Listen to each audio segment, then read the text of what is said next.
வாங்க எல்லாருக்கும் வணக்கம். இப்போ இந்த ரெசிபி ஏற்கனவே அதை மறுபடியும் இப்போ வெயில் ரொம்ப அடிக்கிறனால நான் இப்போ போடுறேன். 1 கப் அரிசி எடுத்துக்கோங்க. அதுலேயே ஒரு கால் கப்பு கொஞ்சம் லைட்டாக கூட இருந்தால் கூட பரவாயில்ல, தான் நல்லது. வெந்தயம் நிறைய சாப்பிட்டா அந்த அளவுக்கு போட்டுக்கோங்க. போட்டு தண்ணி ஊற்றி ஒரு தடவை வெந்தயத்தை மட்டும் கழுவிட்டு நல்ல தண்ணியை ஊற்றி வச்சுக்கோங்க. ஏன்னா அந்த தண்ணியை ஊற்றி தான், அதனால் நல்ல தண்ணி ஊற்றி வச்சுக்கோங்க. அரிசியை நல்லா ஒரு 2-3 தடவை கழுவி எடுத்துக்கலாம். இப்போ நைட்டு ஊற வைக்கிறேன் நான். நீங்கள் நைட்டு படுக்க போகிறப்ப ஊற வச்சுருங்க. காலையில் எழுந்திரிச்சு ஆட்டிக்கலாம். மூடி வச்சுட்டு காலையில் இப்போ கிரைண்டரில் போடலாம். அரிசியை நல்லா கழுவிட்டு போட்டிங்கன்னா 3 நிமிஷத்தில் அரிசி அரைச்சிடலாம். ஏன்னா கொஞ்சோண்டு அரிசி தான் அது. ஒரு 1/4 கிலோ கப்பு தான் அது. அதில் 1 கப்பு தான் போட்டிருக்கேன். அரிசி அரைச்சி முடித்தாச்சு. பாருங்கள் எப்படி இப்போ வெந்தயத்தை நம்ம ஜாரில் போட்டு ஒரு 20 செகண்டு மிக்சியில் போட்டு பல்ஸில் வெந்தயத்தை போட்டு அந்த தண்ணியை ஊற்றி அரைச்சிக்கலாம்.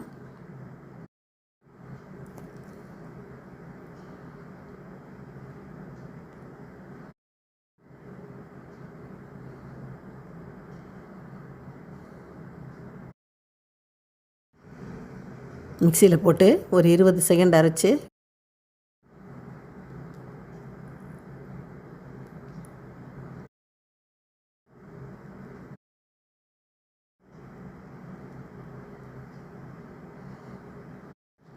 பாருங்கள், அரைச்சாச்சு. அதை இப்போ அந்த கிரைண்டர்லையே அரிசி போட்டதுலையே நான் கிரைண்டருக்குள்ளே போட்டு வாங்க, அதில் கிரைண்டரில் போட்டு நல்லா இப்போ அதையும் சேர்த்து நல்லா ஆட்டிக்கலாம். மொத்தமே 10 நிமிஷத்தில் அதை ஆட்டி எடுத்துடலாம்.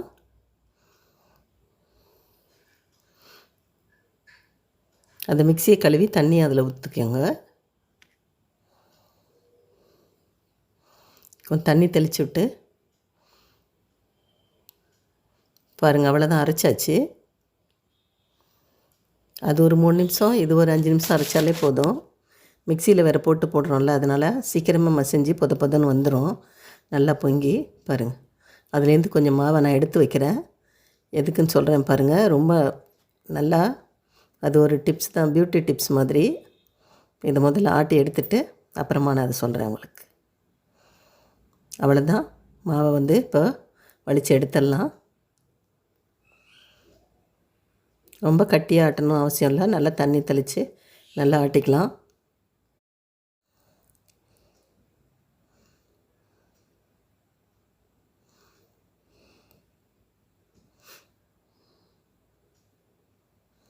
வாங்க, இப்போ அதை வலித்து மாவை எடுத்துக்கலாம்.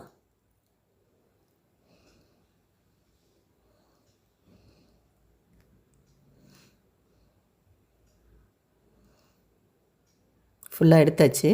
எடுத்துட்டு கொஞ்சம் தண்ணி விட்டு அதையும் நல்லா சைடெல்லாம் கழுவி விட்டு கிரைண்டர்லேருந்து அந்த தண்ணியும் அதில் சேர்த்துக்கலாம். அதனால் சுத்தம் பண்ணிவிட்டு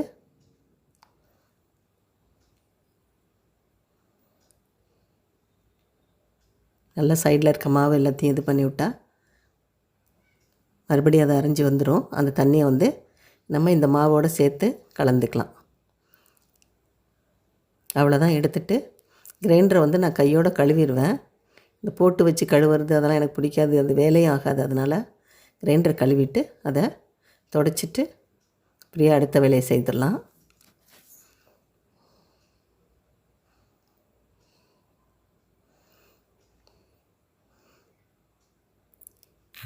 வச்சிட்டோன்னா நம்ம செஞ்சு சாப்பிட்ற வேலையை நீட்டாக பார்க்கலாம். இது அப்படியே கிடந்ததுன்னா அதுவே ஒரு மாதிரி இருக்கும். அதனால் கையோடு கழுவிடலாம். அதை கிரைண்டரை கழுவிட்டு துடைச்சி விட்டுட்டு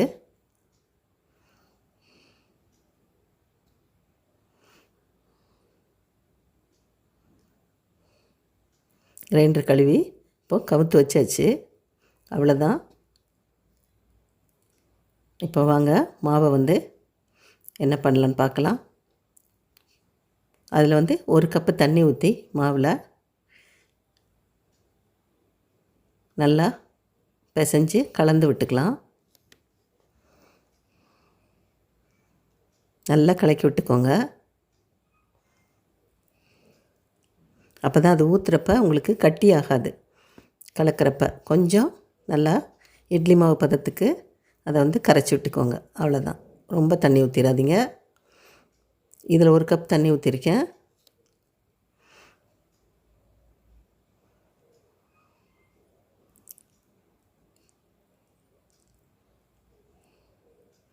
இப்போ அந்த பாத்திரம் அடுப்பில் வச்சு அதில் வந்து தண்ணி சேர்த்துக்கலாம். நம்ம 1 2 3 4 5 6 கப்பு தண்ணி ஊற்றிக்கணும்.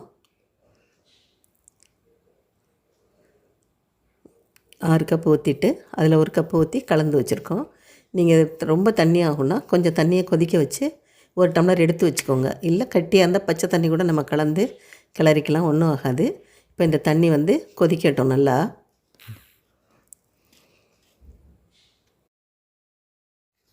தண்ணி நல்லா கொதிக்கட்டும். மூடி வச்சு கொதிக்க விடுவோம். அதுக்குள்ள வெல்லத்தை வந்து தட்டி நம்ம மிக்சியில் போட்டு அதை ரெடி பண்ணிக்கலாம். கருப்பட்டி கூட சேர்த்துக்கலாம், ரொம்ப நல்லது உடம்புக்கு. வெல்லத்தை இது மாதிரி நல்லா 1 2 தட்டிக்கோங்க. ஏன்னா அப்படியே கட்டியாக மிக்சியில் போட முடியாது.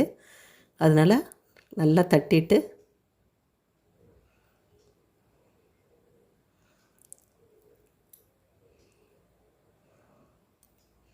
இந்த அளவுக்கு தட்டி எடுத்து இப்போ அதை மிக்சியில் போட்டு சும்மா ஒரு 5 டைம் பல்ஸில் போட்டிங்கன்னா போதும். அப்படியே அது நம்ம சாப்பிட்றப்ப கட்டியாக இல்லாமல் நல்லாயிருக்கும். அது மாதிரி எடுத்து வச்சுக்கலாம். இப்போ வாங்க, தண்ணி கொதிச்சிருச்சு.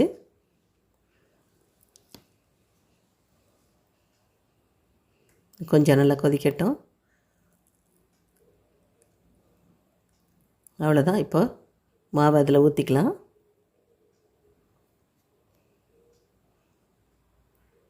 ஊற்றிட்டு அப்படியே கொஞ்சம் வேகமாக கிளறி விடுங்க. ஏன்னா இல்லைன்னா அடியில் கட்டி ஆடாமல் அடுப்பை சிம்மில் வச்சுக்கோங்க. அடுப்பை ஹையில் வைக்கக்கூடாது. அந்த மாவு கொஞ்சம் நல்லா பதமாக கரையிற வரைக்கும் அடுப்பு கொஞ்சம் சிம்மில் இருக்கட்டும். அப்புறமா நம்ம மீடியம் ஃப்ளேமுக்கு மாற்றிக்கலாம். அந்த மாவு நல்லா பதமாக கட்டியாக கரையிற வரைக்கும் கட்டி இல்லாமல் சிம்மிலேயே இருக்கட்டும்.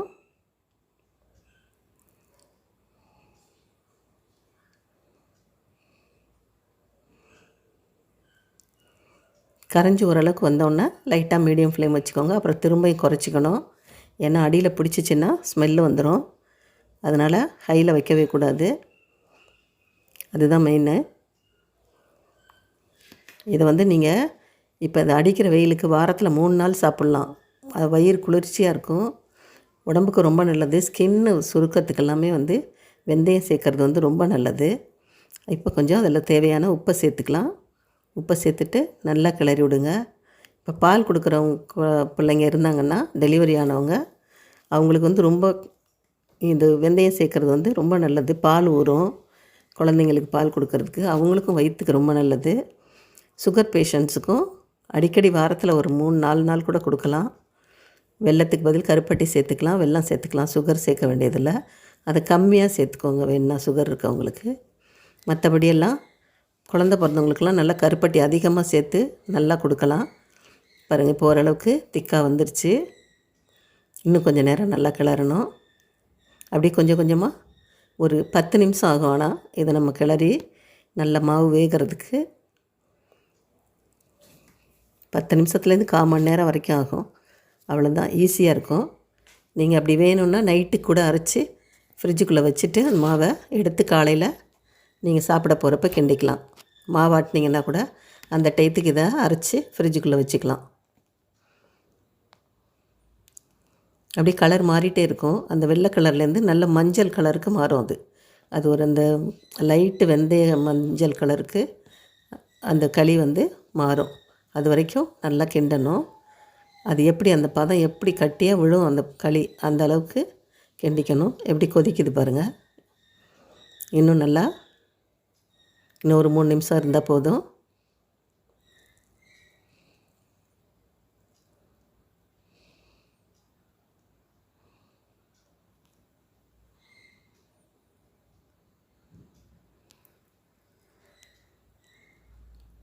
நல்லா கிளறி விட்டுட்டே இருங்க. ஒரு 2 செகண்ட் கையை எடுத்துகிட்டு கூட கிளறலாம், ஒன்றும் பிரச்சனை இல்லை.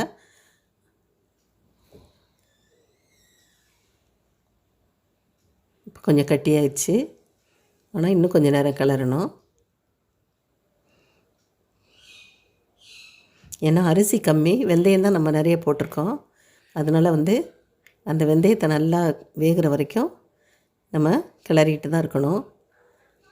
கிளறி விட்டால் தான் ரொம்ப நல்லது. இதை சாப்பிட்டு பாருங்கள், உங்களுக்கே பிடிக்கும். நீங்களே வந்து அடிக்கடி செஞ்சு சாப்பிடுவீங்க. இந்த வெயிலுக்கு வந்து வாரத்தில் ஒரு நாளாவது நம்ம சாப்பிட்லாம். ஏன்னா இப்போ அடிக்கிற வெயில் வந்து அவ்வளோ இதாக இருக்குது. இன்னும் கொஞ்சம் நேரம், இன்னும் ஒரு 2 நிமிஷம் கிண்டிட்டு எடுத்துடலாம்.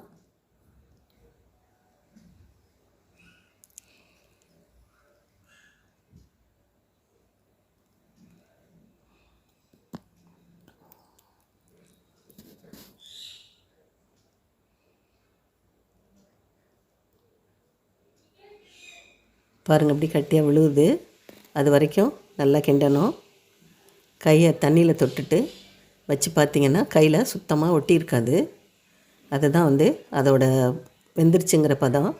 நான் வந்து கிண்டுறதுலே பார்த்து தெரிஞ்சுக்குவோம். நீங்கள் புதுசாக இருக்கனால அது மாதிரி பார்த்துக்கோங்க. தண்ணியை தொட்டு கையை வச்சு பாருங்கள், ஒட்டாது, சுடாது. ஆனால் லேசாக மேலாக வச்சுட்டு கையை எடுத்துருங்க. ஆனால் நல்லா கட்டி ஆகிறது உங்களுக்கு தெரியும். அந்தளவுக்கு தண்ணி வேணுன்னா நீங்கள் ஒரு கப்பு கம்மியாக வச்சு கூட இன்னும் கொஞ்சம் கட்டியாக வேணும்னா கிண்டிக்கோங்க. ஆனால் இது தான் சாப்பிட நல்லாயிருக்கும். இந்த பதம்தான். அப்படியே முழுங்கிடலாம். ஒருத்தர் வந்து எண்ணெயெல்லாம் சேர்க்காமே சும்மா வெறும் வெல்லம் வச்சே சாப்பிடுவாங்க. நாங்கள் நெல்லெண்ணெய் ஊற்றி தான் சாப்பிடுவோம். வாங்க இப்போ தட்டில் எடுத்து வச்சு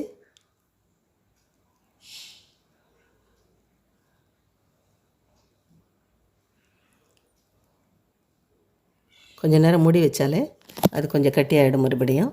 இப்போ தட்டில் எடுத்து வச்சு அதை நடுவில் குழி பண்ணிவிட்டு நல்லெண்ணெய் விட்டுக்கோங்க. விட்டுட்டு இப்போ இந்த வெல்லம் தூள் எடுத்து போட்டுக்கலாம். அது உள்ளே அப்படியே இறங்கி மேலே எண்ணெய் வந்துடும். ஃபஸ்ட்டு போட்டனால அப்படி இருக்குது. இப்போ எங்கள் பாப்பா நல்லா சாப்பிடுவோம். அதுக்கு பாருங்கள், நான் எடுத்து வச்சு நெய் ஊற்றிக்கிறேன் ஒரு ஸ்பூனு.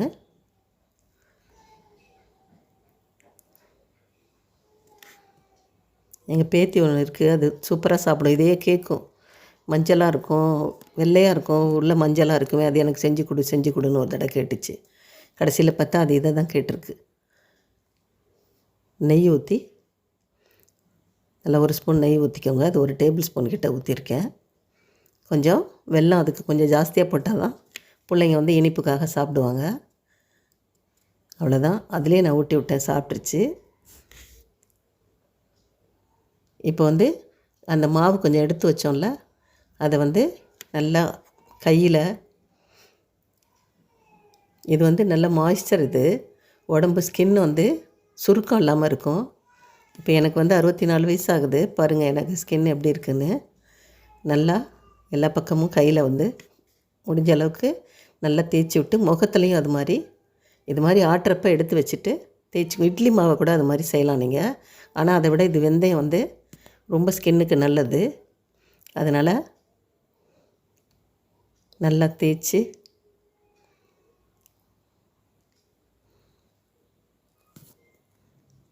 நல்ல முட்டிக்கிட்ட கருப்பாக இருக்கும்ல, அதெல்லாம் இருக்காது.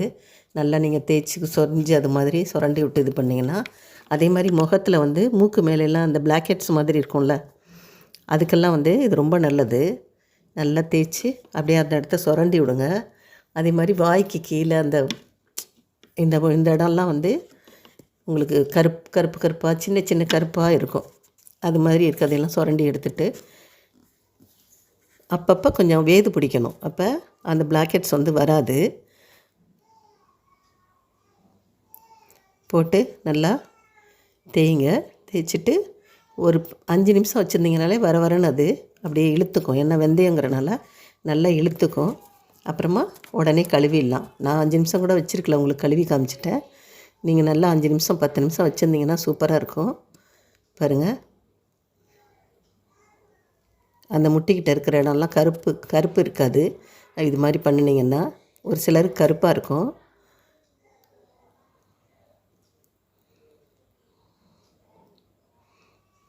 பாருங்கள், எங்கள் பேத்தி வந்து தண்ணியை ஊற்றி விடுது. அதனால்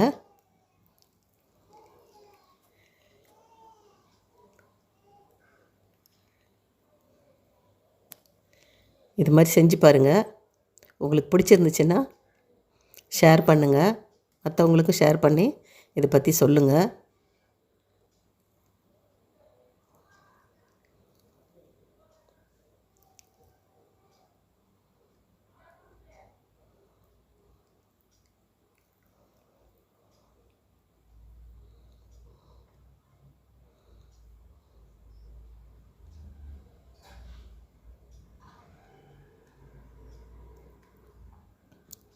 நல்லா தேய்ச்சி கழுவிடுங்க.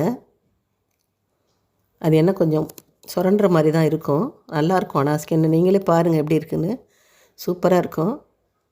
அப்படி நீங்கள் ரொம்ப இழுக்கிற மாதிரி இருக்குதுன்னு ஃபீல் பண்ணிங்கன்னா லைட்டாக தேங்காய் எண்ணெயை தொட்டுட்டு முகத்துலேயும் கையிலையும் லைட்டாக தேய்ச்சிக்கோங்க. அவ்வளோதான். சூப்பராக இருக்கும். நீங்களே பண்ணி பாருங்கள் எப்படி இருக்குன்னு. முகத்துலேயும் நான் தேய்ச்சேன், பாருங்கள் எப்படி இருக்குன்னு. பிடிச்சிருந்தா லைக் பண்ணுங்கள், ஷேர் பண்ணுங்கள், மறக்காமல் சப்ஸ்கிரைப் பண்ணுங்கள். இந்த வாய்க்கு கீழே இருக்க இடம் எல்லாமே கருப்பு இருக்கும், அதெல்லாம் வந்து இருக்காது. செஞ்சு பாருங்கள். ரொம்ப நன்றி, வணக்கம்.